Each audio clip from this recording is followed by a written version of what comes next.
Moje materiały napędzane są przez takich ludzi jak ty. Zostań moim patronem.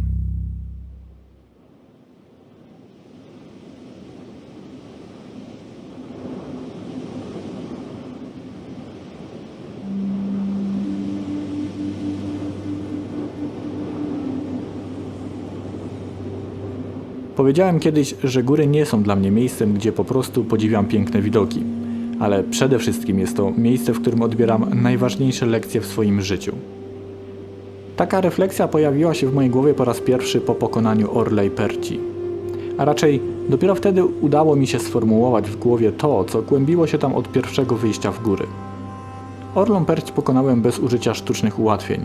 Chciałem w ten sposób zmaksymalizować to, co będzie się działo pomiędzy mną a drogą.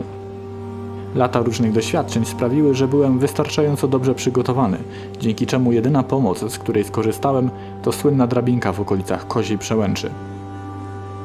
Tylko musicie wiedzieć, że tu nie chodzi o sprawność fizyczną. Tą może osiągnąć każdy, to nic wielkiego, wystarczy po prostu ćwiczyć. Dużo ważniejsze jest to, co dzieje się w twojej głowie. Gdy jesteś sam, tylko ty i droga przed tobą. Tylko ty i twoje umiejętności, słabości i lęki. I właśnie tego nie wyćwiczysz na siłowni. Tego nie nauczysz się na kursie wspinaczkowym. I właśnie po to jeździłem w góry. One są najlepszym nauczycielem. I jeszcze nigdy nie dotarło to do mnie tak mocno, jak podczas mojego ostatniego górskiego wyjazdu.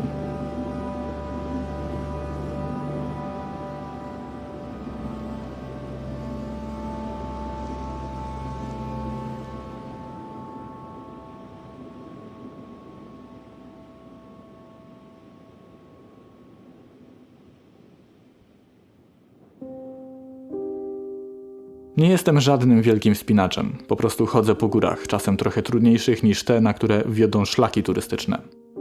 Staram się pracować nad swoimi kompetencjami, by powoli, acz konsekwentnie podnosić swój poziom. Ćwiczę w domu, chodzę na ścianę wspinaczkową, biegam, choć za tym nie przepadam. Czytam górskie historie, szkolę się z zakresu umiejętności wspinaczkowych. Robię to wszystko po to, by móc pojawić się w miejscach coraz bardziej nie z tego świata, gdzie odbywają się najlepsze uczelniane wykłady, na jakie możesz chodzić. Ale po co w ogóle to robić? W sensie, po co narażać swoje zdrowie czy życie, aby wejść na jakiś szczyt? Oczywiście, że nie robię tego tylko po to, by zdobyć szczyt. Nie jestem żadnym kolekcjonerem. Zresztą szczytu nie da się zdobyć. Jesteśmy tam co najwyżej gościem. Nie ma dla mnie nawet większego znaczenia to, czy ten szczyt nazywa się Rysy, Gerlach czy Klimczok. Nie ma dla mnie znaczenia, czy to 1000, 2, 4 czy 8000 metrów nad poziomem morza. To, co jest dla mnie ważne, to droga, którą muszę przejść. I tu nie chodzi o drogę na poziomie fizycznym, czysto namacalnym, ale ważniejsze jest to, jaką drogę będę musiał pokonać w głowie. To jest absolutna kwintesencja tego, co robię w górach. Wspinając się w ścianie, docieram w swojej głowie w miejsca, w których nigdy nie byłem. Dlaczego potrzebuję do tego gór? Bo to jedyne środowisko, które znam, gdzie wszystko jest prawdziwe. Żadne ściany wspinaczkowe czy nawet skałki na Jurze nie oferują tego, co dzieje się w górach. Nie jestem w stanie dotrzeć do tych miejsc w głowie, nie będąc otoczonym przez góry. Co sprawia, że to tak wyjątkowe środowisko? Myślę, że z każdym wyjazdem jestem coraz bliżej tej odpowiedzi, choć nigdy nie będę pewny, czy wyczerpałem temat. Jednak mam już pewne wyobrażenie tego, co jest tam ukryte i chyba potrafię to nazwać.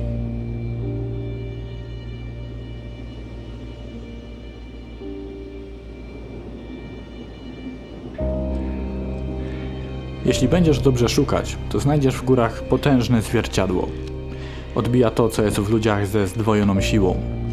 Ukazuje prawdziwe wnętrze człowieka, jego cele i fundamentalne wartości. I wcale nie musi dojść do sytuacji bezpośredniego zagrożenia życia, by to zobaczyć. Nawet podczas zwykłej wędrówki bardzo wiele odbija się w tym zwierciadle, choć wtedy trzeba być dość uważnym. Jednak faktycznie, najwięcej widać, gdy coś pójdzie choć delikatnie nie tak. Wtedy odbicie jest już oczywiste. Widać jak na dłoni strach lub odwagę, lojalność lub samolubność, kompetencje lub ich brak. To zwierciadło jest tak przejrzyste, że jeśli chcesz kogoś naprawdę poznać, to warto pójść razem w góry. A jeśli wystarczy ci odwagi, by samemu spojrzeć w zwierciadło, Możesz wówczas poznać samego siebie. Do tego trzeba mnóstwa odwagi, bo może się okazać, że nie jesteś taki, jaki byś chciał.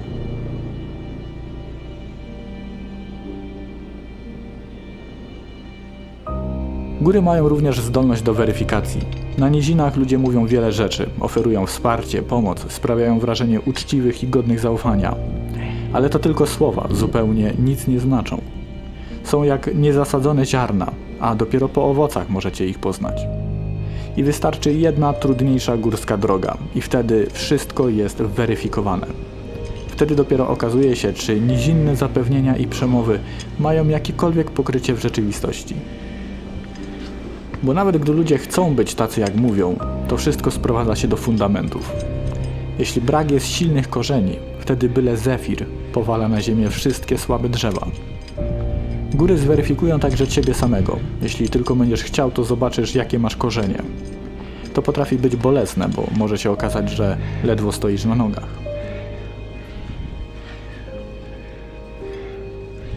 W końcu góry są najlepszym, ale i najbardziej wymagającym nauczycielem.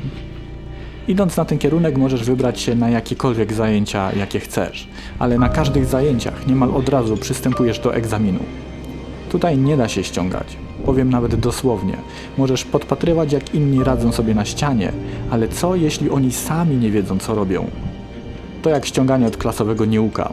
Raz czy dwa razy może się udać, ale w górach oblany egzamin kończy się u podstawy ściany w czarnym worku. Konsekwencje braku odpowiednich kompetencji są ostateczne. Dlatego nie radzę ściągać.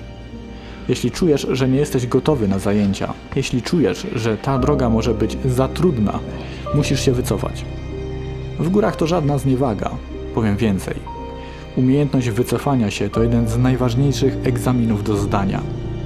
Tylko wtedy masz szansę, aby uczęszczać na ten kierunek do późnej starości, a nie skończyć go przedwcześnie w czarnym worku. A czego uczą na tym kierunku? Tego nie da się opisać. To trzeba przeżyć.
Gdy wracam z gór, czuję się często jak nowonarodzony.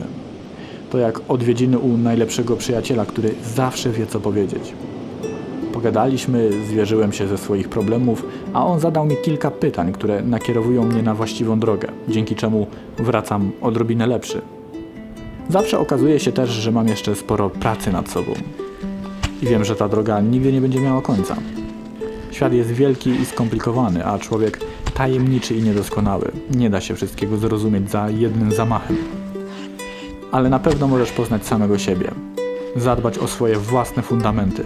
Musisz je doglądać i naprawiać ewentualne ubytki, aby były trwałe i solidne jak skała. Silne fundamenty sprawiają, że nawet gdy cały świat będzie się walił, a brat wystąpi przeciw bratu, ty będziesz wiedział, jak się zachować. A skąd masz wiedzieć, jak się zachować? Wybierz się w góry. Tam wszystkiego się dowiesz.